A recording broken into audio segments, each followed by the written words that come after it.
It gives me enormous pleasure to welcome Ajay Skaria, who will talk to us on life. Thank you. Thank you very much for the very nice introduction, Siraj.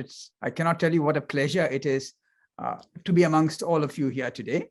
So many old friends, so many people I know from long. And of course, the Winter School is intellectually also such an exciting occasion. I remember the last time it was there, it was a few really intense days. This is also a sad occasion because Qadri has been associated with the Winter School for so long, and he held the school very dear to his heart, as you know, and he was very close personally to so many of us here. And the paper that I'm reading today did not start out as a tribute to Qadri. In fact, originally, even when I sent the title, it did not mention Qadri's name, but it became one. Perhaps this was inevitable. The two of us have been in conversation now for over 20 years, 25 years if you count our first really intense encounter in Sri Lanka, where we again got a long argument. And during this period, we have been in, we often disagreed fiercely and animatedly. In fact, more animatedly perhaps than I've disagreed with anybody on the left since graduate school. That disagreement, I think, has also been part of the sap of our friendship itself. And I mean disagreement here in the most meaningful sense of the word, a sense that Qadri would have agreed with thoroughly, that what you owe most to a friend, and by friend, I mean someone that you not only make yourself vulnerable to, but respect and treat as an equal. What you owe most to a friend is disagreement. Sometimes even agreeing to disagree as a way of continuing the conversation, right?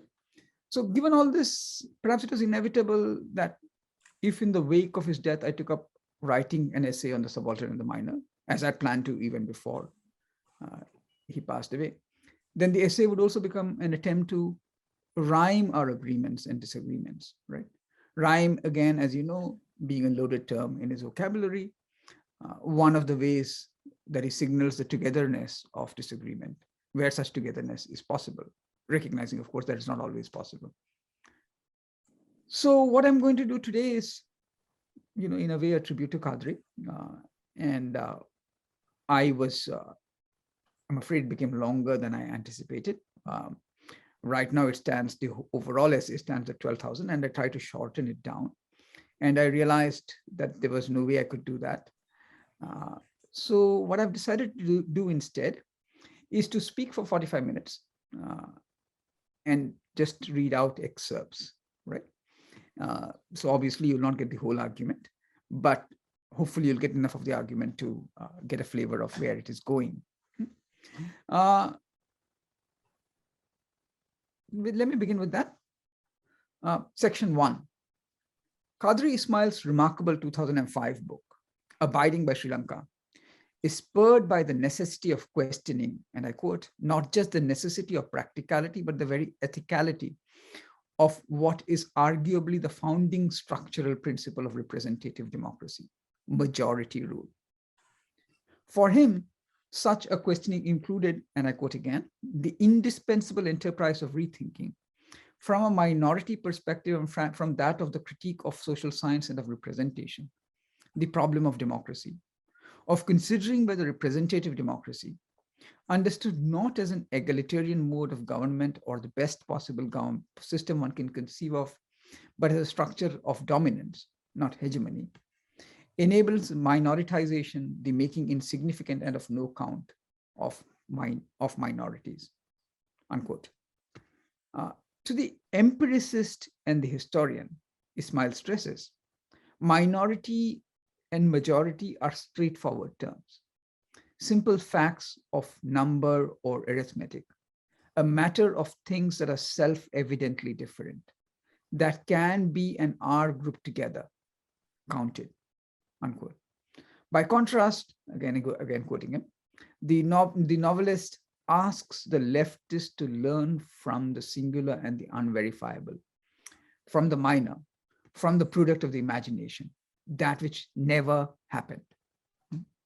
and from quality, if you like. Qadri goes on to suggest that minority perspective is best understood as one that refuses to know its place. Right? How does it refuse to know its place? Qadri, whose sudden and unexpected death in May 2021 left an aching gap in the intellectual and personal lives of so many, began to answer this question in Abiding by Sri Lanka. And he was returning to it in the two projects that he was working on at the time of his death: an exploration of the politics of cricket in Sri Lanka and an interrogation of the United States Declaration of Independence. That same year, 2005, also saw the release of Leela Gandhi's Affective Communities. Though suffused by a very different sensibility and driven also by somewhat different theoretical concerns, it shares Qadri's concern with the minor. So Leela's book notes in its introduction that it seeks to shed greater light on some minor forms of anti-imperialism that emerged in Europe, specifically in Britain at the end of the 19th century, unquote. What, she asks, made some of Europe's citizenry, quote, betray the claims of possessive nationalism in favor of solidarity with foreigners, outsiders, and alleged inferiors, unquote. Leela's book goes on to trace, quote, small defiant flights from the fetters of belonging towards the unknown destinations of radical alterity, unquote. For her, these constitute a, as she puts it, a politics of friendship. Understanding that term, again, I quote, as the most comprehensive philosophical signifier for all those invisible affective gestures that refuse alignment along secure axes of filiation to seek expression outside, if not against, possessive communities of belonging. Right? So throughout, what I'm trying to stress is that Leela's effort is to, as she puts it, resist the competing and self-defeating enthronement or majoritization of minor thought systems. The reason I began with these two pieces is because I think Qadri's and Leela Gandhi's arguably initiated a reframing of the concept of the minor in postcolonial studies and in scholarship on South Asia specifically. And that reframing has since been gathering force. Both take as their point of departure the socio-political figure of the minor and give this figure a distinctive torsion by imbuing it with the moral aspiration for another freedom and equality.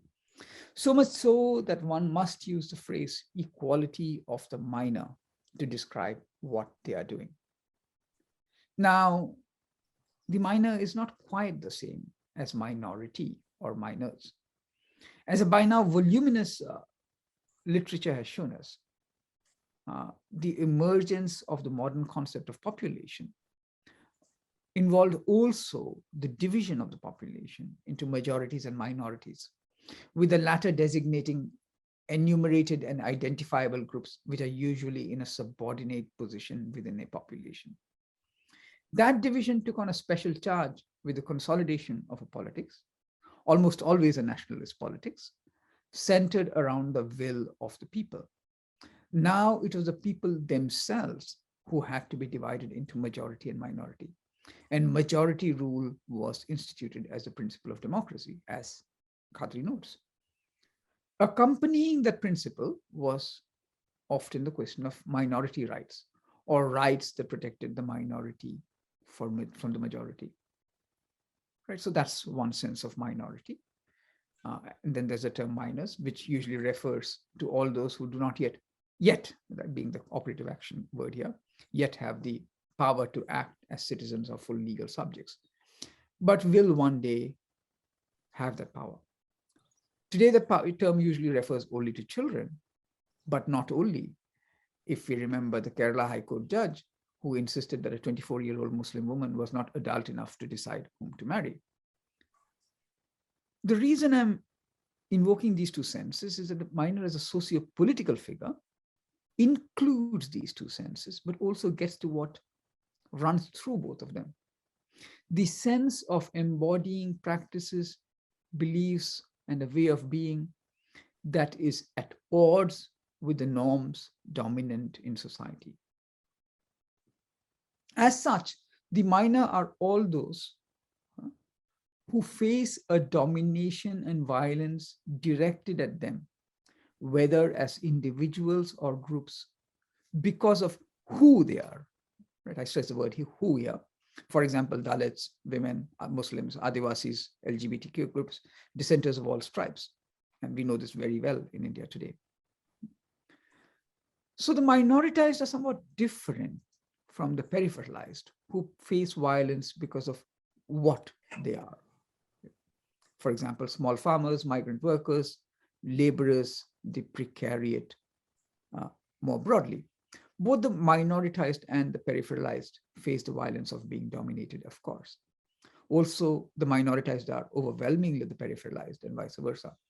Still, the two forms of marginality are fundamentally different. I do not know whether in the course of my remarks today, I will have a chance to get to why this difference matters, but maybe we can turn to that in the question, but I just wanted to note that already, because it does matter in the long run for longer analysis, right? Now, the torsion of imbuing this socio-political figure of the minor with the moral aspiration for another freedom is not new, at least not in South Asia. Dissenting spirits amongst those in the minority had quite early declared their refusal to play by the rules of majoritarianism, had refused to be simply a majority in waiting. They had insisted on making the minor itself into an alternative principle. Right? For example, both Mohandas Gandhi and Bhimrao Ambedkar, and these two figures are so massive that they're not merely examples. Both Gandhi and Ambedkar anchor their politics around the figure of the minor and around an equality of the minor, to be more precise. A sidebar that I will not be, again, we'll have to say for the questions if possible, that I will not really get into is that because Ambedkar's and Gandhi's differences center on how to read this equality of the minor, we need to reframe their relationship as thinkers for our time, right? Because while they were clearly in an antagonistic relationship in their own times, their conceptual relation was not one of a simple antagonism, but an antagonism organized around parallax readings of the equality of the minor, right? So aspects of this parallax will emerge briefly in what I say, but I won't be dwelling on it systematically. Anyway, to give you what to indicate to you what I mean by thinking of them as committed to an equality of the minor, let me just give two illustrations.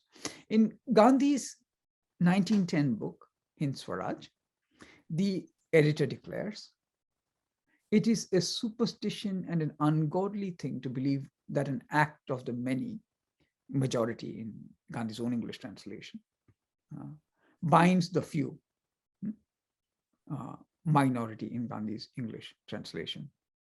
Many examples can be given in which acts of majorities will have been found to be wrong and those of minorities to have been right. All reforms owe their origin to the initiation of minorities in opposition to majorities." And in the preface of his States and Minorities, Ambedkar has some similar remarks. He acidly takes issue with the spokesman of the high and mighty Hindu majority, who proposed that scheduled castes were not a minority.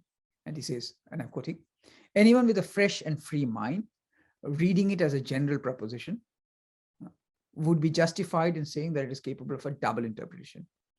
I interpret it to mean that the scheduled castes are more than a minority, and that any protection given to citizens and to the minorities will not be adequate for the scheduled caste. In other words, it means that their social and economic and educational condition is so much worse than that of the citizens and other minorities that in addition to protection they would get as citizens and as minorities, the scheduled caste would require special safeguards against the tyranny and discrimination of the majority. This is why Ambedkar goes on. The scheduled castes need not just all the benefits of the fundamental rights of citizens, but also the benefits of the provisions for the protection of the minorities, and in addition, special safeguards. So what I want to stress is that the figure of the minor is absolutely central to both Ambedkar and Gandhi. But despite their prominence, the minor as a moral aspiration was largely cast aside in the decades that followed. Gandhi was incorporated firmly into the majoritarian nationalist anthem, and this is an incorporation in which he at least partly colludes. And while the principle of the minor was institutionalized as a belief in the constitution whose writing Ambedkar left, and I'll come back to that too, the minor remained in practice a recessive element, rarely activated by his or the constitution's admirers.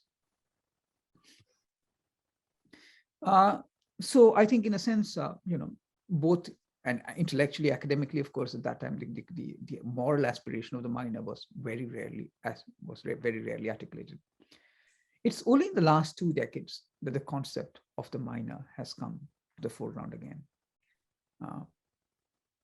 And in scholarly work, especially I think following Qadri and Leela's intervention, and even if not explicitly thematized as such, the minor as a moral aspiration has provided a quilting point in the work of writers who differ considerably from each other, but are all broadly committed to egalitarian and democratic politics.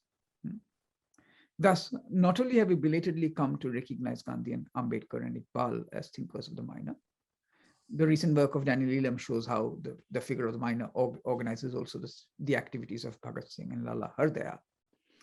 And I'm sure this, as a scholarship in this vein continues, we'll see more and more how the trope of the minor, how the minor as a moral aspiration is central to a lot of the thinkers of the 19th and thinkers and actors of the 19th and 20th century.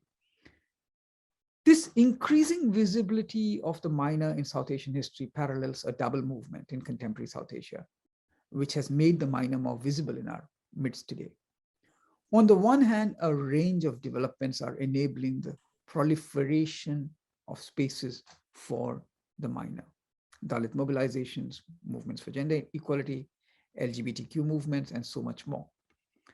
These spaces are not so much institutionalized or codified in law as they are interstitial, that is to say, uncodified in law and enacted through our comportments in everyday lives.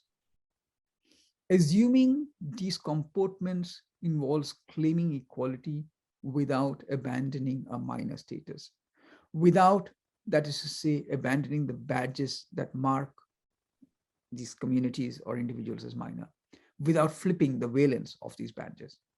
In other words, the minor is not a majority in waiting. But on the other hand, there is also the resurgence, both institutional and social, of majoritarianism. What characterizes majoritarianism today, perhaps always, is a moral dimension, a moralism really. Its incessant search for an internal enemy, the minorities against whom it can sharpen its own identity. That moralism is necessary precisely because of the interstitiality of the minor. Against such an enemy, such as the minor, legal and institutional mechanisms are not enough. What must be policed are precisely the interstices where the minor proliferates. And moralism and the moral majority become absolutely essential to such policing. So as majoritarianism grows, so does the minor, both the violent experience of minoritization and as a moral aspiration for something that is more than just majoritarianism held at bay. Section 2.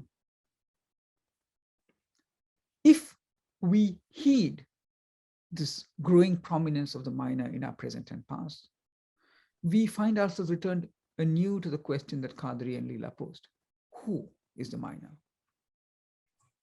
And as a first take, perhaps we could begin by, perhaps we could return to the question that Qadri begins answering and also gives to us to continue answering. How does the minor not know their place? Now, not knowing one's place is, of course, a very familiar Enlightenment trope, right? In Kant's What is Enlightenment? We get a sense of how autonomous subjects do not know their place. They question everything relentlessly. They question other humans in a way that respects the humanity of these other humans. And by engaging in this questioning, they make themselves cosmopolitan or belonging to all places and no places. But these autonomous subjects who do not know their place are emphatically not minor, right? As I'm sure you'll recall, Kant begins his essay by describing the Enlightenment as man's exit from his self-imposed minority or immaturity. So when we ask, how does the minor not know their place? We are also asking, how is the minor's way of not knowing their place different from Enlightenment subjects' way of not knowing their place? To start again then, who is the minor? In taking up today the question, this prismatic question that quickly refracts into a scatter, we could begin with a figure who too does not have a place, and around whom the critique of domination condensed between the 80s and the teens, the subaltern. The majoritarianism is not an explicitly thematized concern in the Subaltern Studies project.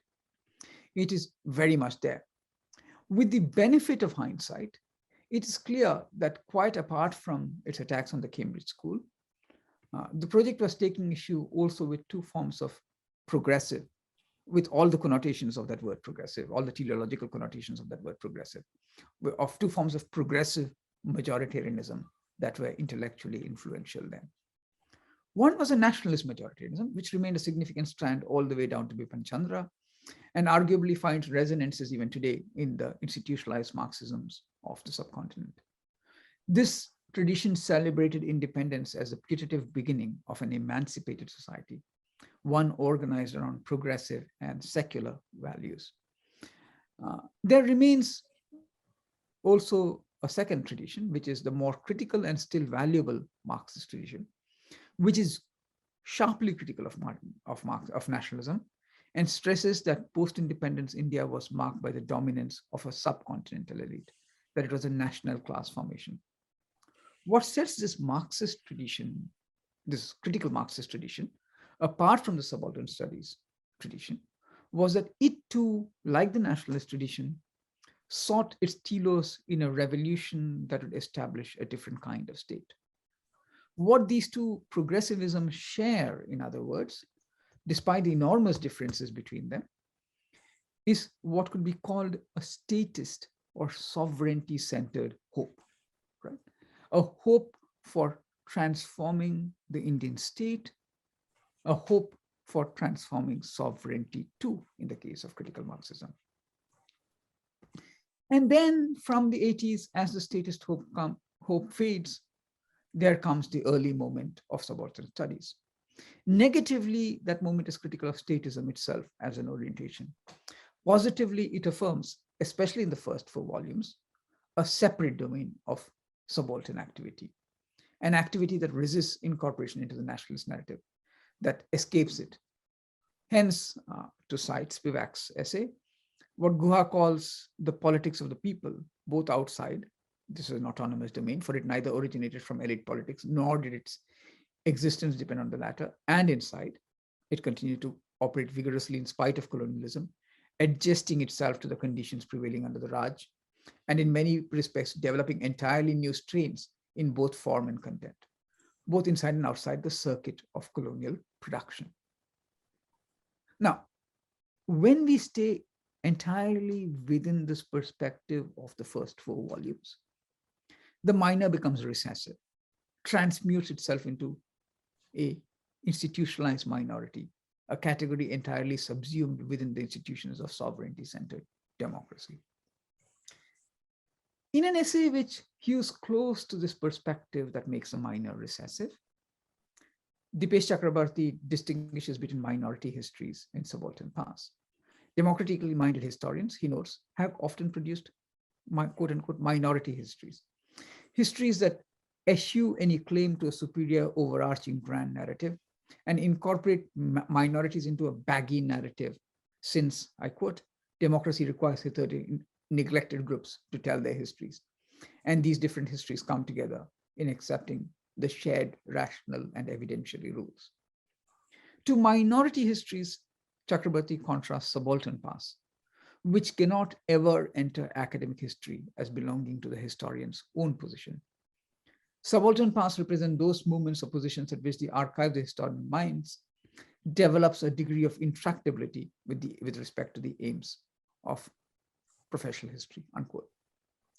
Now, as you know, the subaltern studies tradition never does entirely stay within this tradition that makes the minor recessive, arguably not even in the first 4 volumes, and certainly not after that. Perhaps it could not have. For every time it takes up with any fidelity to the subaltern, the question of the relation between subaltern histories and minority past, it goes beyond that perspective, inadvertently or not. We can see how this happens if we pay attention to Provincializing Europe, the book into which Chakrabarty's essay is later incorporated. For when we ask who is provincializing Europe and what politics emerges from this provincializing, or put differently, what would be involved in empowering the subaltern, then we are animated by a spirit which belongs neither to subaltern past nor to minority histories, but precedes both, animates both, divides itself up into both and more. The spirit, in retrospect, this emphasis on both and more is arguably launched by Qadri's teacher and mentor, and a thinker whose work Qadri found endlessly generative, by Gayatri Chakrabarty Spivak's transformative intervention in the Subaltern Studies project, her critique of subaltern autonomy in Can the Subaltern Speak? As we know, Spivak's claim was not that the subaltern cannot speak as such. Rather, it was that in speaking, the subaltern was transformed, was no longer subaltern in the old way.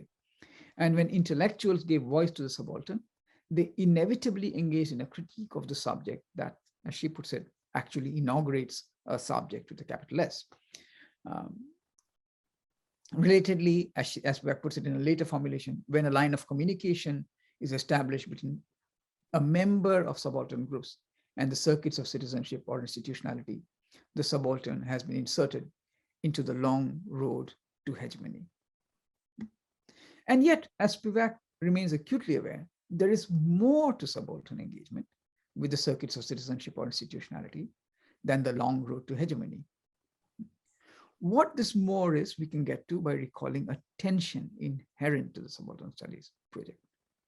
And I think this tension is, in a sense, at the crux of what I'm trying to get at, right? Subalternity is a wrong, and it must be redressed. This much is clear. But also, the wrong of subalternity is different from the wrong redressed by nationalism and revolutionary socialism. Both these phenomena seek to redress the wrong of being excluded from power. So for them, redressal takes the form of demanding participation in power, of claiming sovereignty and power for and by those who were formerly dominated. In other words, for them, subalternity involves some version of becoming part of minority histories. Now, the Subaltern Studies project does not at all reject this emphasis on empowerment through sovereignty and autonomy. It does not reject agency, that catchword of the closing decades of the 20th century. But the wrong that constitutes a subaltern can only begin to be redressed by such empowerment, by the horizon of freedom and not knowing one's place implied in sovereignty and autonomy and agency. In other words, implicit in the figure of the subaltern is the intimation that any autonomous freedom is itself an unfreedom, that maybe there are other ways of being free, of not knowing one's place, that one may want to be governed, but not like that. Not, that is to say, through the unfreedom, so to speak, of sovereignty and autonomy or agency. So if the subaltern cannot speak, this is also because speech is a privileged signifier of that un/freedom. And to speak would be to obfuscate from themselves and others the horizon of another freedom, the freedom of the minor. Section 3. Who is the minor then? A second take it and answer could begin. The minor is the figure who is skeptical of the freedom of sovereignty and autonomy, who aspires for another freedom. This yearning for another freedom is what must be conserved in the figure of the subaltern, even as the violence that constitutes the subaltern is redressed. Even as subalternity itself is a wrong that must be redressed, in other words, even as subalternity is a condition that must be annihilated, there is this aspiration for another freedom that must be conserved. This yearning for another freedom, too, is amongst the stakes of Spivak's essay. In a striking moment towards its end, she cautions us against the relentless recognition of the other by assimilation, and notes, it is in the interests of such cautions that Derrida does not invoke letting the other speak for himself, but rather invokes an appeal or call to the quiet other of rendering delirious that interior voice that is the voice of the other in us. In the same voice, she goes on to acknowledge the immense problem of the consciousness of the woman as subaltern. And by the time she writes a critique of post-colonial reason some years later, she stresses the need for, and I quote now, the supplementation of collective effort by love. What deserves the name of love is an effort over which one has no control, yet at which one must not strain, which is slow, attentive on both sides. How does one win the attention of the subaltern without coercion or crisis? Mind-changing on both sides, at the possibility of an unascertainable ethical singularity that is not ever a sustainable condition. The necessary collective efforts are to change laws, relations of production, systems of education, and healthcare. But without the mind-changing one-on-one responsible contact, nothing will stick. So maybe one should also say the minor is one conceptual name, perhaps the most important, perhaps the most charged conceptual name for this political love that Spivak here describes. A love that is simultaneously one-on-one and collective, a love that does not work through the unfreedom of sovereignty and autonomy and agency, even if this unfreedom remains always a rampart that must both build and breach. As such a love, the minor brings a subaltern into view in a distinctive way, as an actor seeking another freedom. Now, love is not perhaps an explicit theme in Qadri's writing, but which of us who knows Qadri can doubt the boisterous role that a certain political love plays in animating his critique? This love was evident in so many of the stories he told, including the stories about Richard de Soysa, whose autographed poem hung on the hallway wall of his apartment. De Soysa, murdered by the majoritarian Sri Lankan state, whose poem Lepidoptera, which Qadri, if I recall, read out to me once, goes, soon the ants of time carry you away from chalk and Chaucer into oblivion. Farewell, lovely. The heavy-footed state which made a mess of your fragility, called this progress. Section 4. If, in the wake of this farewell, we return to the question, who is the minor? Then we are also taking up the question of this freedom centered around a political love. And if you are to take up this question, we must reframe and re-signify another charged term, religion, and specifically the form of religion called faith. By now, we have learned to be skeptical of those sloppy formulations which try to delimit religion by resorting to the contrast where religion is treated as transcendent and secularism is treated as immanent. But in the process, we have fallen into the assumption that is famously and most lucidly formulated by Talal Asad, that, and I quote Asad again now, that religion is itself a modern concept, that late 19th century anthropological and theological thought rendered a variety of overlapping social usages rooted in changing and heterogeneous forms of life into a single immutable essence, and claimed it to be the object of a universal human experience called religious.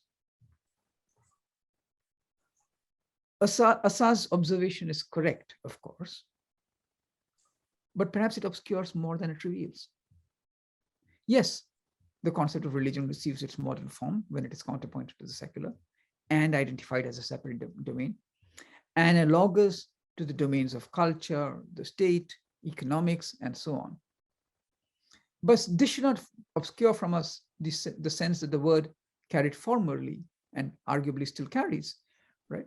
Has carried even before modernity, like its equivalent such as dharma, the sense of another freedom. Derrida puts his finger on this other freedom suggestively, though to my mind not entirely accurately, but I mean, I think for now, I think what I want to stress is the crux of what he's saying. And I quote him now: however little may be known of religion in the singular, we do know that it is always a response that is prescribed and chosen freely in a sorry.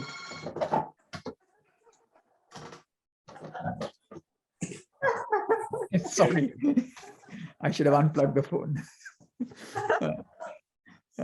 That is prescribed and not chosen freely in an act of pure and abstractly autonomous will. There is no doubt that it implies freedom, will, and responsibility. But let us try and think this will and freedom without autonomy. Whether it is a question of sacredness, sacrificiality, or faith, the other makes the law is other, to give ourselves back and up to the other. Sacredness, sacrificiality, or faith. These concepts that Derrida picks upon already received lambent readings in the 20th century by those two great thinkers of the equality of the minor, Gandhi and Ambedkar. Both torque in a very striking direction the criterion of religion, which was likely commonplace in their time, the contrast between the sacred and the profane. Durkheim had already in 1912 described the sacred as, and I quote Durkheim, things set apart and forbidden, beliefs and practices which unite into a single moral community called the church, all those who adhere to them. Gandhi and Ambedkar take a slightly different criterion of religion, actually significantly different, in the sense they do take the sacred as the criterion of religion, and Ambedkar actually cites Durkheim on this. But for them, what is most characteristic of the sacred is not so much its church as something more general, that it involves making something into an entity to which we offer a sacrifice, whether of ourselves or of others. As a criterion of religion, the sacred, whether as institutions or sacrifice, has fallen into disrepute in the disciplinary formations of religious studies. Maybe this disrepute is because of a self-preserving impulse, right? The criterion makes for such an extraordinarily capacious understanding of religion as to wreak havoc on disciplinary boundaries.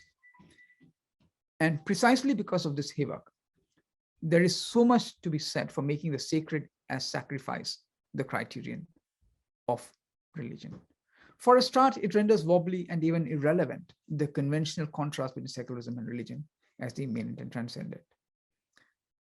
After all, most of what we describe as secular traditions rests on making something sacred: the nation, science, the human and human rights, etc. If we work with this criterion, That is to say, that which the sacred is that which you offer sacrifice to, and religion is at work wherever the sacred can be glimpsed. If we work with this criterion, most of what liberal traditions call secularism turns out to have a religious dimension.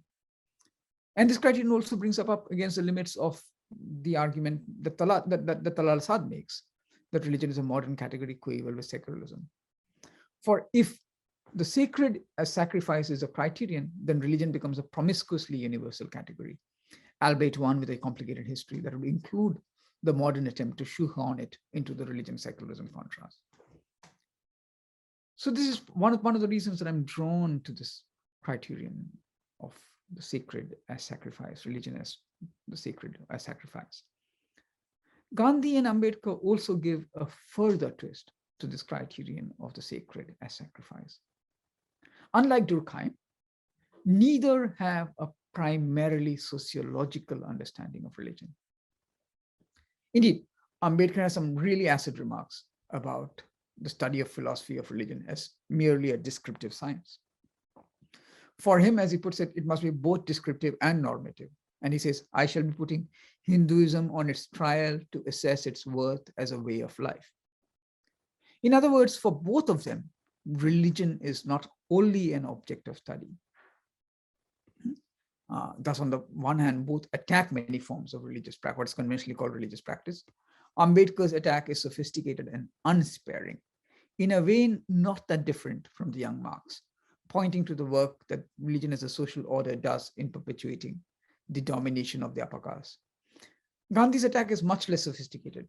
It just dismisses many forms of religion, of what we conventionally call religion, as blind faith or superstition. It refuses to engage with the work of domination that they do. And yet, so that there is that. But on the one hand, both of them are engaged in a critique of what is conventionally called religion. And yet, on the other hand, both are driven by the search for a true religion. Gandhi's religiosity takes the more conventionally recognizable form and is explicitly spelled out at great length across his enormous corpus. Ambedkar's religiosity is explicitly affirmed only in a few late texts on Buddhism. But once we operate with the criterion of the sacred and sacrifice, then his religiosity too can be seen as more pervasive. And we can winnow out more easily the work of religion elsewhere in his writings too. Section 5.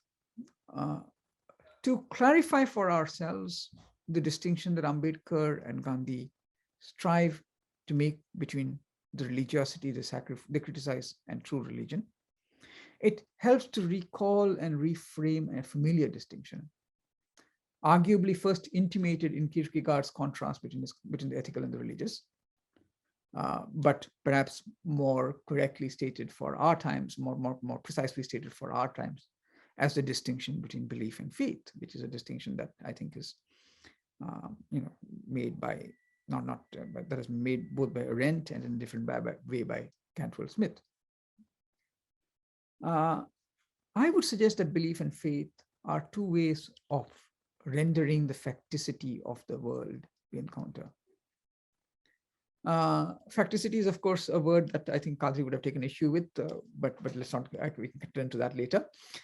For now, suffice to say that by facticity, I refer to the pre-empiricist phenomenon of being thrown into the world, of encountering our surroundings as having a meaning that we accept we cannot change arbitrarily. Belief is at work when we render the facticity of our surroundings into knowledge, into things we know or assume we know and have grounds for. Beliefs change, of course, but the protocols that produce belief require that changes in them must legitimate themselves by pointing to changes in knowledge itself. In this sense, even though it is we who produce knowledge and are in this sense we are sovereign knowers, we are not quite sovereign knowers. Rather, belief involves us as sovereigns producing a knowledge that will then be sovereign over us. So it's that curious double movement which I think Marx believes, especially the belief that consolidates itself as science. on the side of secularism. Here, I wish to make 4 brief observations about belief before dwelling on faith. I had written before dwelling on faith for the rest of this essay, but I have 6 minutes left and I'm only around halfway through the essay. So I suppose I shall just quickly, go through some aspects of belief and then stop there.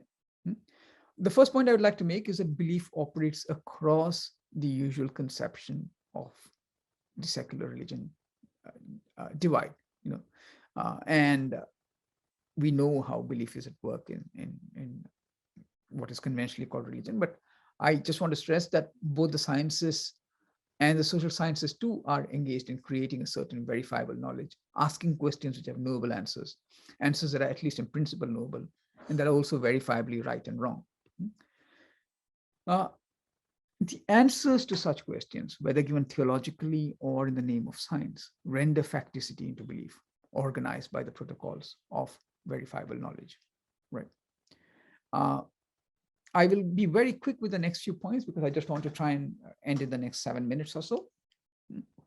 The second point that I wanted to make about belief was that obviously, as you can see, belief also can easily turn religious, where the sovereignty that we are making sovereign over ourselves becomes sacred, where, in other words, that sovereignty demands the sacrifice of others or self for it.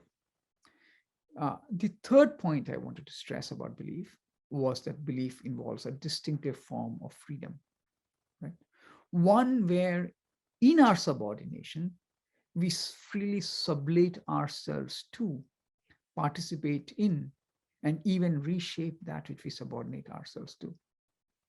This freedom is famously there in religion, where subordination to the divine is itself experienced as freedom, which is what Derrida is pointing to, but is also there in secularism, right? This is most evidently so with nationalism, which everywhere sacralizes the nation, and which is there in liberal traditions, which are about an autonomy where autonomy is constituted by a distinctive form of belief, one where we make sacred the factuality of humans as sovereign rational beings. And because we ourselves are these sacred beings, we partake of the freedom that the sovereignty entails. This sovereignty is what Kant points to when he says that it's man's exit from his self-imposed immaturity. Right? This sovereignty makes us majors. It is our exit from a minority that can only be seen in privative terms. Right?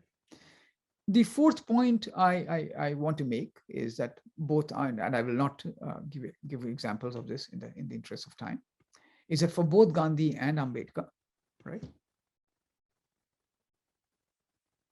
they are very, very critical of this form of religiosity called belief. Section 6. Sorry for having quickly gone over that section on belief, but section 6. With all this said, if we are to return to the question, who is the minor? Then a third take could be, the minor are those who are thrown into rendering the facticity of the world through faith. What I'm calling faith here is what both Ambedkar and Gandhi describe as true religion, and what Gandhi describes as pure faith. Pure faith or true religion is at work in all those convictions and matters that we know or suspect that we have or can that we know or suspect that we can assign no grounds for, but to which we nevertheless accord facticity.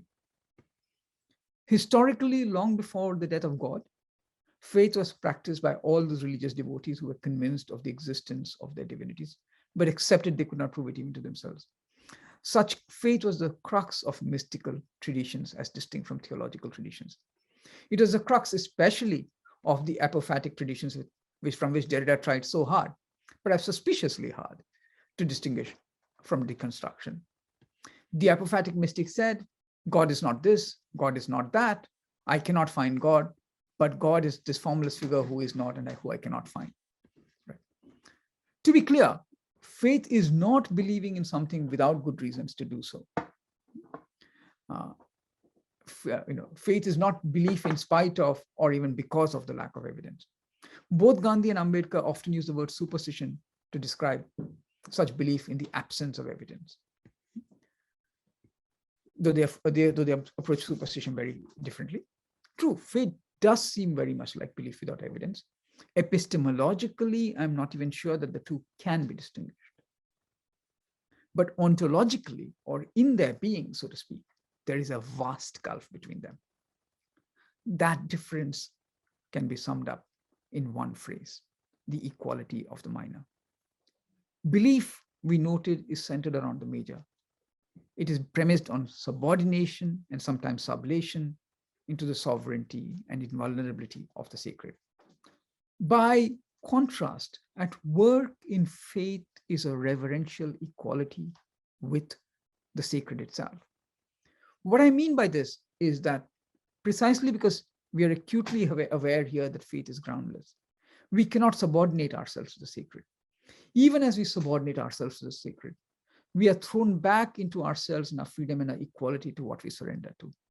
As such, faith always intimates a surrender without subordination, a vulnerable freedom with the sacred. Such faith is not only part of the traditions we commonly call religious.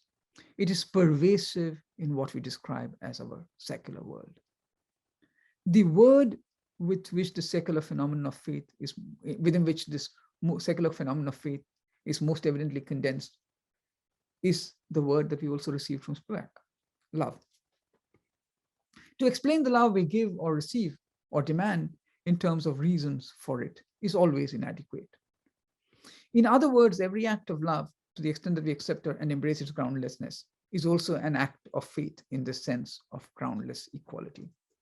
And arguably, this dimension of faith is not extinguished even when we repress its groundlessness, make ourselves believe that we can ground it in reasons. But this is why, as we know, there is also a theological concept of love and a mystical concept of love, right?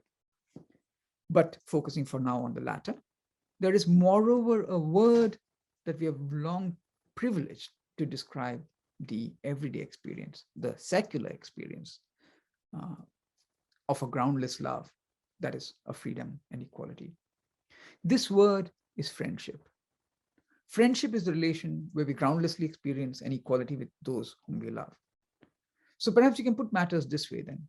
What is involved in the equality of the minor is the making political of the love that is friendship. That is to say, an addressing of the question of how to befriend the non-intimate, even the antagonist, how to enact a political friendship. Okay, I will skip over some of that and just bring section 6 to a close. I should stop now. I'll just conclude with two remarks anticipating what I argue in the rest of the essay. There are two further observations that there are a fourth and fifth take that I offer on the question of who is the minor.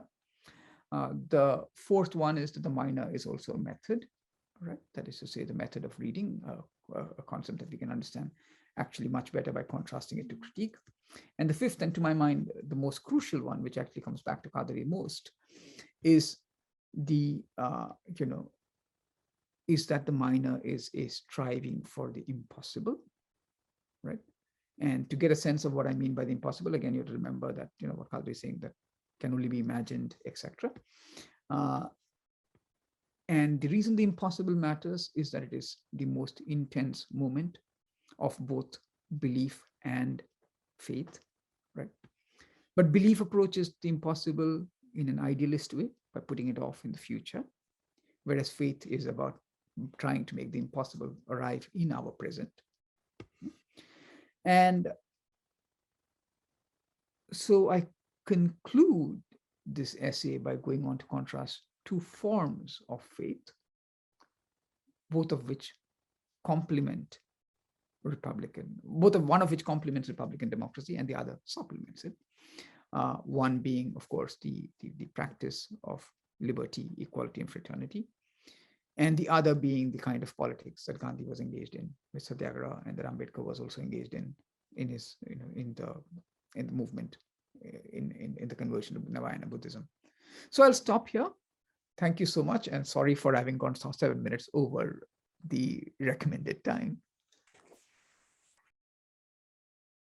Thank you so much, Ajay. I'm actually most interested in something you were forced to go over very quickly.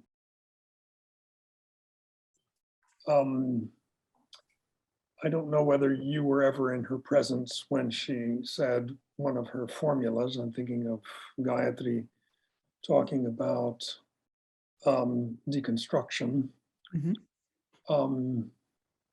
insisting that one could only engage in it with what one loves. Absolutely. Right. So I'm thinking here along the line of a particular strategy of reading and love, and the kind of maneuver you're making there towards thinking about the who of the minority, but also I wanted to accent a little bit more forcefully this idea of producing the minority. The suggestion, obviously, I'm making by appealing to Gayatri here is it arises in a particular kind of reading. I always associate this kind of reading with the sort of thing that Qadri loved about Shahid Amin, and especially the analysis of Chauri Chaura and what happens to the nationalist project, and actually trying to render it empirical, derive it from testimony, et cetera. So I just feel like I'd like to hear you say a little bit more about that nexus of reading, minority, love. I mean, you know that I'm interested in this problem of sacrifice and reading. So whatever you feel like saying, I would much appreciate. Ajay, thanks very much. I mean, that was so beautifully put to us that I'm worried that I might be interfering in a very, very carefully orchestrated set of thoughts. But I wondered if you could just think a little bit with me about how one tackles the problematic of technology in the question, because you invoked Heidegger, both at the level of facticity, but also, being thrown to the world. So I thought, there is a question of technology. So the way I hear the argument is that you're asking us to rethink the question of subalternity and its interpolation outside of the kind of dominant frames of sovereignty with which— Outside of the time of? Sorry, Primesh, there's so much echo. Outside of the time of? Outside of the frameworks of sovereignty through which we've generally tended in the Subaltern Studies project. The question, I suppose the question I have is, how wedded are you to the idea of the affective? And since you again raised Leela Gandhi's affective communities and the question of love, I wondered what one does with the question of sentient subjects.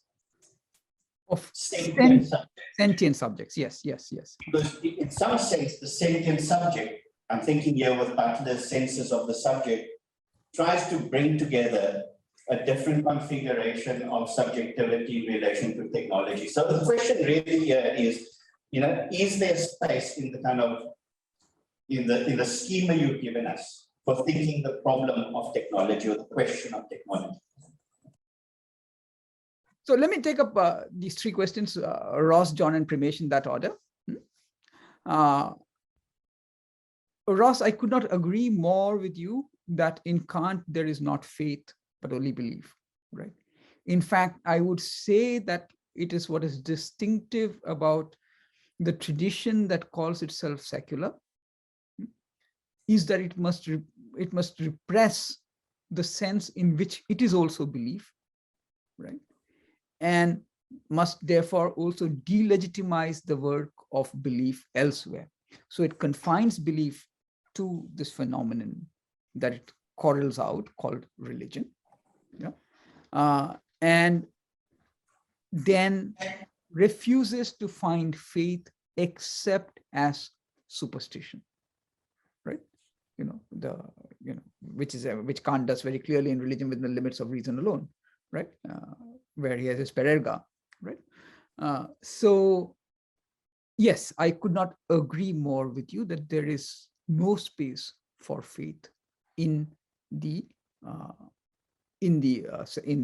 mainstream secular tradition. I would, however, stress, and this is what I was coming to in the remarks that I was going to make later, that there is a threefold distinction that we can make between forms of democracy, right? And I think that's majoritarian democracy, republican democracy, and political democracy, right? Majoritarian democracy, of course, we all know, and I think Simona has this essay, Simona Sani, who has participated in the Winter School, has this essay where she says, it's an unpublished essay yet, but where she says that majoritarian democracy, in a majoritarian democracy is not an end, but a means. The end is the assertion of power by a majority. Just that, the assertion of power, display of power, exercise of power, right? And that's what we are facing with Hinduism, etc. right now. The second dimension that I'd like to make, and this is actually this distinction between republican and political democracy eluded me till I began writing this essay. So it's not one that I've made clearly enough in what I wrote previously. I would say that republican democracy is the institutionalization of the minor into belief, right? Because if you think of it, there is a very curious characteristic of republican democracy, which is that,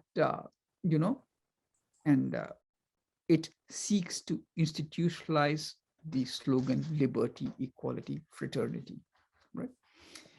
And when we think these three terms together, one figure who emerges is the minor, right? So, effectively, republican democracy is the paradoxical attempt to create an institutional order centered around the sovereignty of the minor, right? And that's why there are all these rights. That's why one can say that, rights institutionalize liberty, equality, and fraternity by modulating and limiting the rule of the majority, right? The phrase political democracy, it seems to me now, also says something more, right? Which I think is what is at stake, perhaps, especially in some of the ways that Ambedkar sometimes uses it, though he moves between both senses of political democracy, republican and political, right? Is that political democracy is the aspirational or comportmental dimension of democracy, right?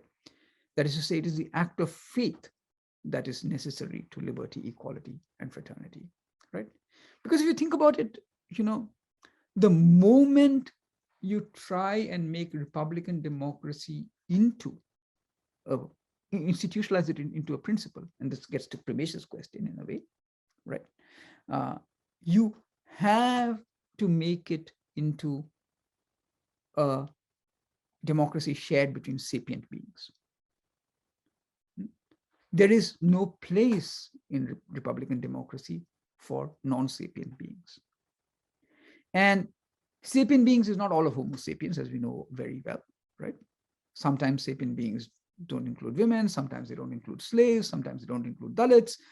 Sapient, the line between the human and the non-human always runs through the human themselves, as I've said on previous occasions too, right? So to make republican democracy,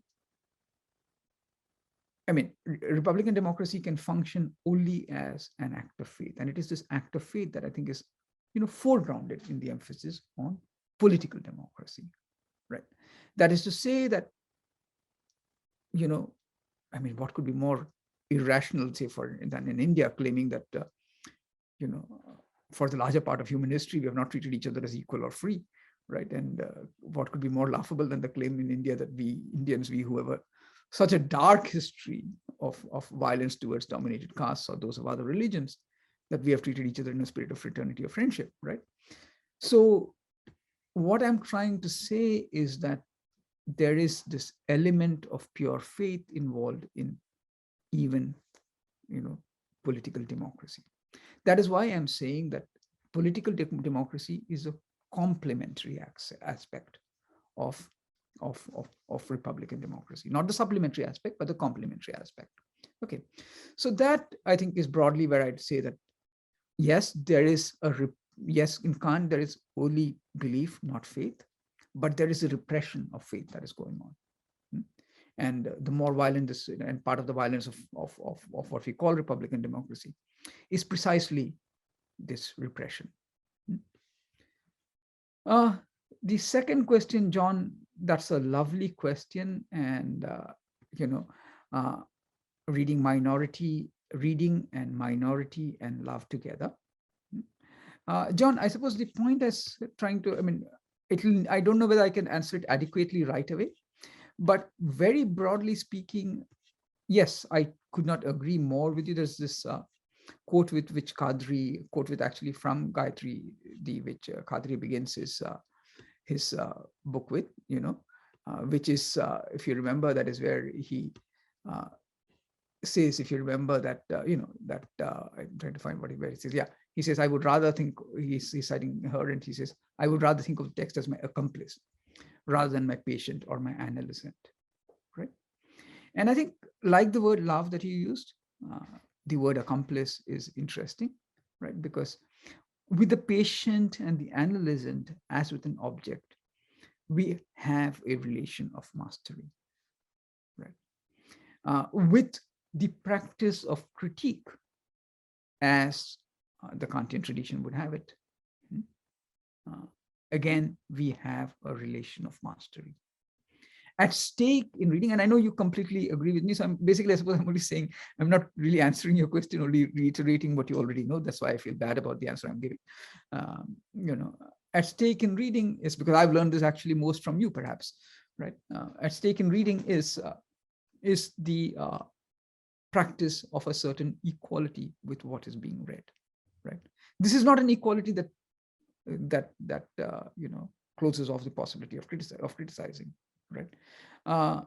So I am not entirely sure I agree with Spivak when she says that one can only read what one loves, right? Because I would say that I would rather prefer her other formulation, right? That one can only read by taking as a text as an accomplice. So, for example, I would say, and I think this is what Daniel Willem points out in his recent book, that Ambedkar is reading the Manusmriti, right? And I don't think one can say that he loves the Manusmriti in any way, right? Obviously. So there is an act of reading, right, as distinct from an act of critique, right? Which in some senses supplements critique, and which works mainly by refusing to master the text. And to refuse to master the text is not only a matter of an internal protocol, right? It is also a matter of the horizon from which one is working, right? And there, I think what I would stress is that the annihilation of caste does not only occur because of the perspective that Ambedkar brings to the reading of the Manusmriti. The annihilation of caste also occurs because there's an egalitarian horizon, right? A horizon of the minor, which propels the reading. So, I think perhaps another way of putting it is that just as critique has a horizon, the horizon of man's exit from his self-imposed immaturity, reading also has a horizon, the horizon of the equality of the minor, right? An equality in which love is there. I know, John, that this is only repeating what you already know, but I'll have to think more about what you've said. Another time. Thanks so much. Yeah, and Primesh, I think your question, what does one do with the sentient subject, goes to the crux of the matter, right?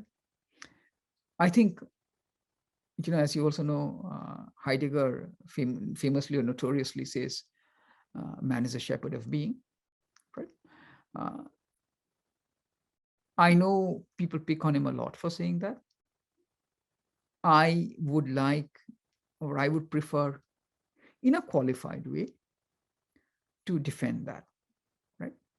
Partially because there cannot be a sentient subject, right? There cannot be, especially once one goes beyond sentience to the non-living, right? There cannot be, the non-living cannot be a subject, right? Think of fossil fuels. It cannot be a subject, but obviously they are very central to the world of sapiens that we have, right? So the question then becomes, and I think what I like about Heidegger's formulation, despite, I recognize entirely the danger that it poses, but I do not think there is a way out of this without danger. What I like about Heidegger's formulation is that it refuses to back away from acknowledging that there is a certain responsibility that we have by the very domination that we are capable of exercising, and perhaps that we are uniquely capable of exercising, as far as we can make out. We are the only ones who seem to, we as in the sapient beings, are the only ones who are capable of exercising this dominance in the world that we know, right? And rather than try and flatten that domination, what Heidegger is doing in that quote is leaning into that domination by converting it into a responsibility. Or not, even if that's not what Heidegger is doing, that's what Heidegger leaves open the possibility of doing, right?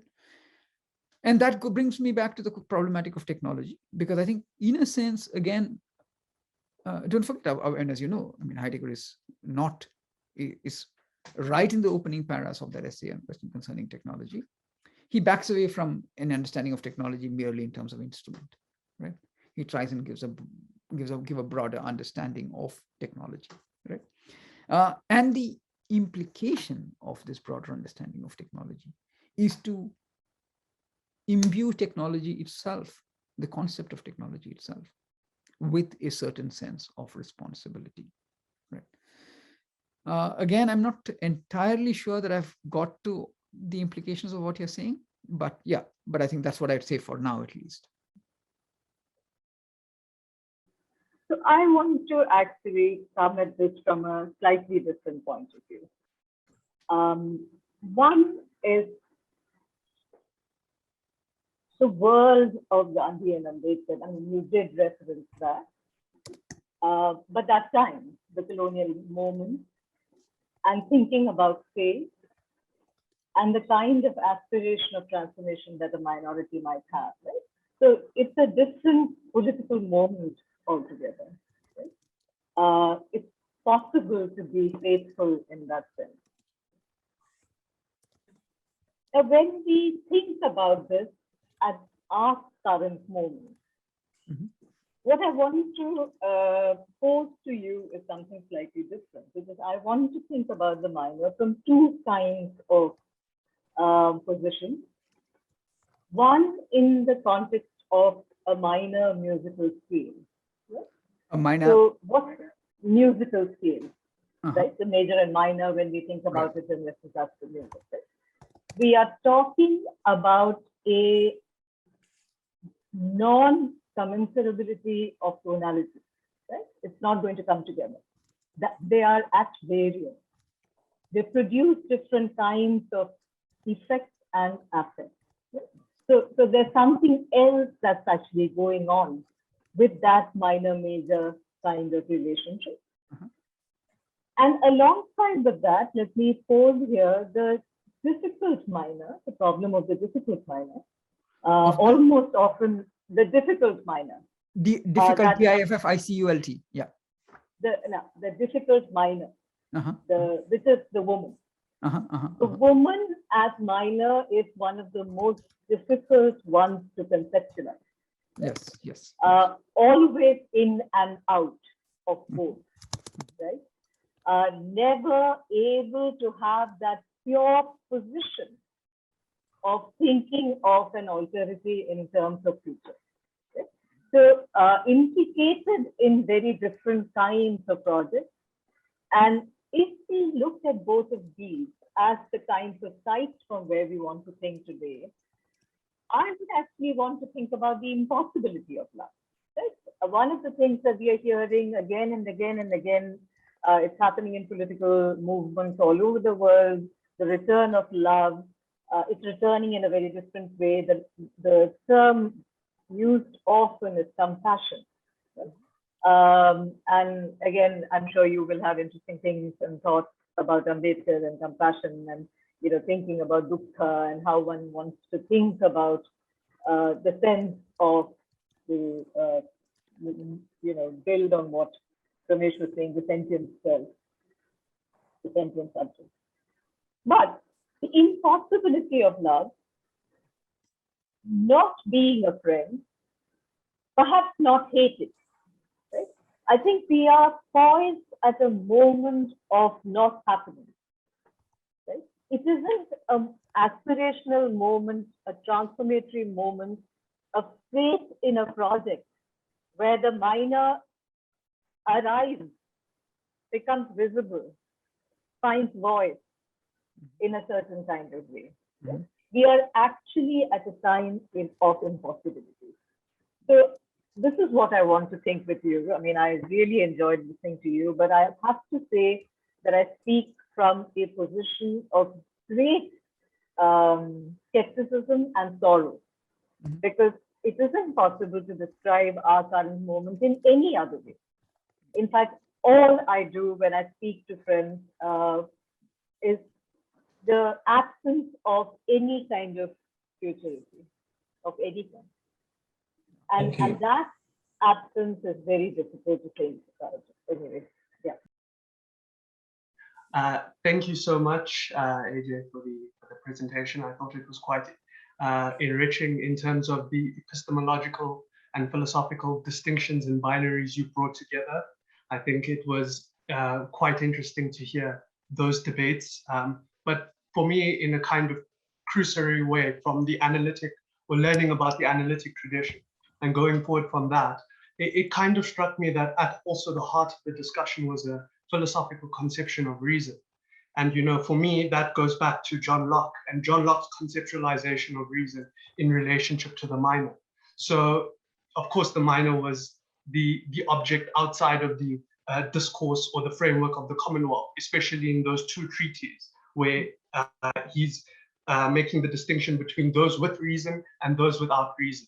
And so I was thinking about that connection to a documentary that I think I saw with some fellows in the forum, which was on Jai Bhim Comrade, which was on the subaltern tradition of reason. And in this, and then again, you hear this notion of reason coming up again, which is this philosophical property, but which also extends certain kind of ontological properties to the subject. So the subject starts to take on a full existence. And I think this is what you were mentioning with relation to Spivak and what happens when the sort of subject that is outside of the framework gets a voice and begins to discourse. And so that particular kind of object that had existed within the discourse kind of changes and takes on a subjectivity and therefore can be subject to critique. But my question then goes back to that notion of reason. Isn't the epistemological framework in which the concept of reason premised on exclusionary? And therefore, I mean, how far can the discourse then go?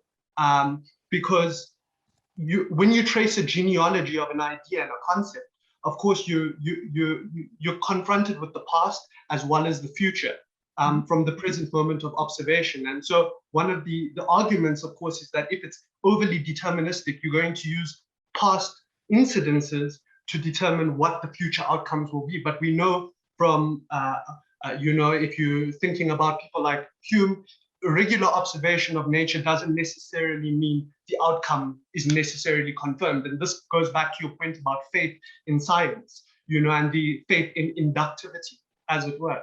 So yeah, that would be my question. Wouldn't it be a similar kind of move then to premise a principle of Republican democracy as an ideal, or maybe and I didn't get that you were doing that within your construction, but as a way of, balancing the tensions between an alienating discourse and a discourse that wishes, to have some kind of self-determination. Thank you very much. Your talk raises so many immediate questions for me, and the one I want to hone in on now is, you spoke of the freedom of the minor, and that freedom needs to be distinguished from the freedom of, enlightenment rationality in terms of minor becoming major. It made me think of colonialism as a project that is itself minority rule. Could you repeat? Sorry, there was some sound here, so I couldn't hear what you said after freedom of the minor. Could you repeat what you said, Mark? So I was, okay, can you hear that, Ajay? Yes, I can hear it, yeah. Okay, so basically, so freedom of the minor, which is not the freedom of enlightenment sovereignty. At the same time, colonialism as a form of governmentality that is one of minority rule. The state emerges in relation to colonial rule. The European state emerges in relation to colonial rule. And to a certain extent, it might be possible to think of the state as such as an instrument of minority rule, whether in the interest of capital or whether in the interest of whomever. And then within that, minority and majority has a separate function. So I'm wondering on that distinction, right? Whether the minority and majority that you're thinking of is in a different order to that other form of minority and majority. And what's at stake in holding that distinction? So that's question one. And question two tied to that is whether or not the idea of the possible whether the idea of the possible that comes from Benjamin's idea of divine violence might be something to think in relation to that distinction. The idea of the possible that comes in relation to Benjamin's idea of divine violence. Yes. Yeah, so I think that's enough to I mean, we should have a long conversation. Yes. The minority colonial regime turns its subject population into a series of minorities, and minoritizing the population into separate ethnic formations. And so that a society like South Africa was described as a society of minorities. Those are three lovely questions, and let me begin with the first part of Ross and Suraj's question, and then go on to Anu's, and then go on to the second part of Ross's question, right? And I think I would say that the sense of minor that I'm using is quite at odds with the one that you are pointing to, Ross and Suraj, that is to say, a series of minorities made into separate ethnic formations, right? That is the governmentalization of minorities, which is certainly one direction in which the logic of the minor can go, especially where, a majoritarianism comes to prevail, or maybe even where certain forms of republican democracy come to prevail, right? So I think part of what I am trying to focus on in this essay is not so much the minor of minorities, because I would say these are only minorities, right? These are minorities that have given up on the principle of the minor, right?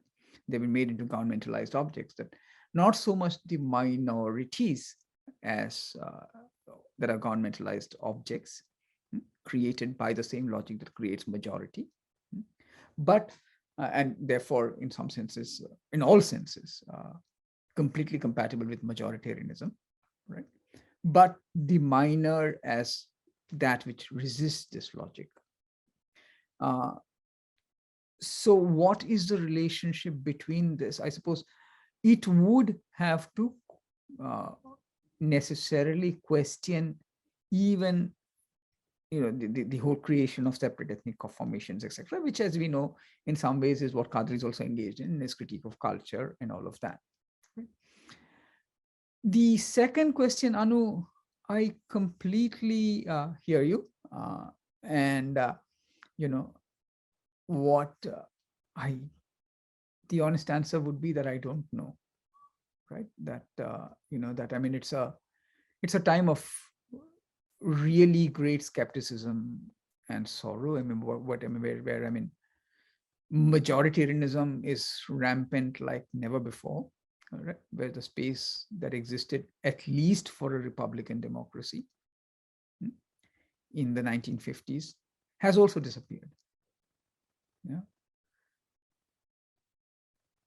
And I think this is where we have to remember that this is why, I mean, I at least feel that there is a difference that I would actually hold to, which I've tried to address in a piece, a semi-popular piece that I wrote recently on Hindutva, right? Between a majoritarian racism and a supremacist racism, right? Where a majoritarian racism is, what Republican democracy often was in India till the BJP came along, and supremacist racism is what it is today, right?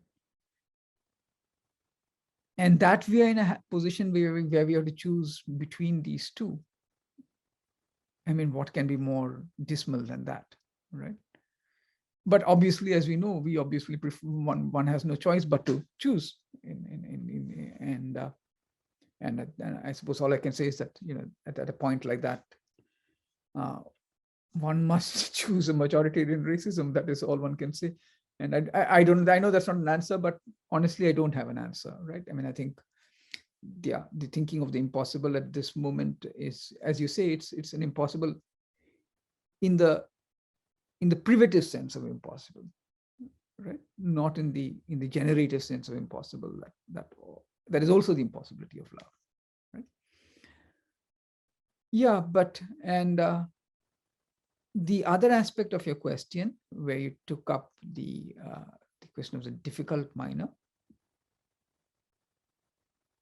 I think that what would be involved in a robust concept of an equality of the minor would be precisely a fidelity to that difficulty, right? That that difficulty is precisely what makes the minor impossible now in a generative way, right, rather than in a privative way. Yeah. And the only reason that I remain unwilling to give up on the minor in this generative way, on the equality of the minor, is that a Republican democracy can only stave off a majoritarianism, right? And so even as we fight, this kind of Hindutva race and its racism, we cannot forget the horizon from which we must not forget if what is the horizon too, right? And so maybe, I don't know, maybe that's the only way I'd put it. Kapatika, to come to your question, I would say that, that I am very committed to the concept of reason, but I would distinguish between two concepts of reason. One, despite the enormous differences between them, a reason, that one could ascribe equally to Kant and Locke, which are so premised on some sort of sovereign subject.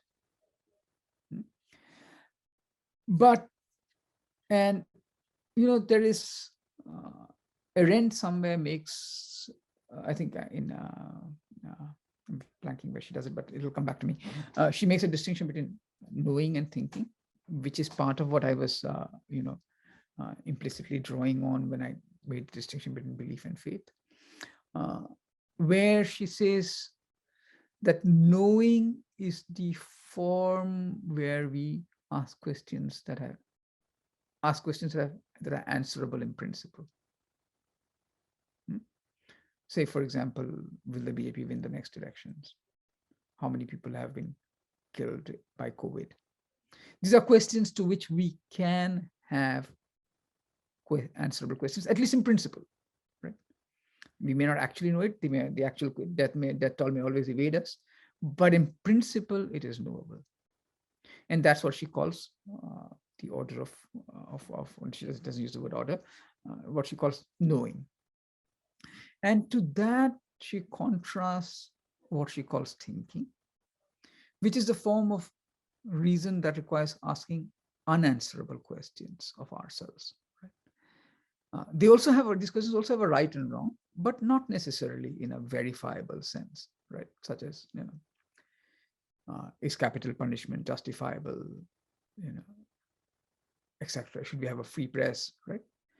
Now, this would make Arendt very uncomfortable, but I would stress that involved in thinking is a peculiar kind of reason. It is the reason more commensurate with faith. Right? I feel very passionately that capital punishment is justifiable. I'm very passionate that it is unjustifiable, right? Sorry, but I know that I cannot give verifiable reasons for that. I mean, I may try and produce verifiable reasons saying that, look, the capital punishment does not really reduce the rate of crime, does not do this, does not do that. But that's not the reason I'm opposing capital punishment. I'm not opposing capital punishment only because, it's not effective, right? There's a moral dimension there that is different. So that dimension is part of what I think Arendt does not emphasize enough, is this irrecuperable equality with ourselves involved in reason as thinking, this dimension of faith, which is involved in reason in this sense. So I would say, yes, there is a reason crucial to democracy, crucial to democratic politics, and that this reason is the reason of thinking, right? This reason of thinking, of course, can never survive by itself, right? It also always, at least has to it needs to complement. It complements and supplements the reason of knowledge, right? So that's how I would put the place of reason. And I would say that there's a long tradition of thinking this reason, which is the reason that's also calling the reason of reading, right? The second dimension of Ross's question, I think the idea of the possible that emerges with Benjamin's this thing. The way I would put it is that the possible that is involved in divine violence is the impossible possible. All right? That is to say that one can distinguish between the, after all, a certain Republican democracy also involves a certain kind of idealist impossibility. And when I say an idealist impossibility, what I mean is that to the extent that Republican democracy is organized, however inadequately, around the principle of the categorical imperative, right? The categorical imperative is an ideal, right? It is an ideal that belongs in the future, that orients our this thing. And that's why I call it, and it's very material. So when I say idealist, I don't mean that it's idealist as opposed to materialist. I mean idealist in the sense of an idea that governs our actions and an idea that is in the future. Whereas I think the striking thing about Benjamin's divine violence is that it speaks to our immediate present, right? And in that sense, it is something that is the impossible more in an aporetic sense. So that's why I put it, obviously that impossible is, again, like the impossible of love itself, like the impossible of groundless love itself. It's not something that does not happen, but it happens in this sense of, you know, of in this impossible manner, right? Where even as it happens, we do not know that it has happened, right? You know what I think I'm reminded here of what Derrida says of the gift, right? That the irony of the gift, I mean, he doesn't say irony, but no, but the striking thing about the gift is that if the pure gift is one that we give and forget that we're given, that the receiver receives and does not know that the receiver has received, that therefore the gift wipes itself out. The nature of love as the pure gift is precisely that it must not be known, right? And that is the nature of this impossibility that we're talking of, both in divine violence, especially as a democratic politics, and so it's very different from the impossibility involved in an impossible ideal. Yes, yeah, I'll stop here for now. Thank you so I wish much. I listened to Moritz's talk, which I thought really would have read. I was really looking forward to it, but it's far too early in the morning for me. So Thank you so much, Ajay. Please join me in giving Ajay Skaria a warm round of applause.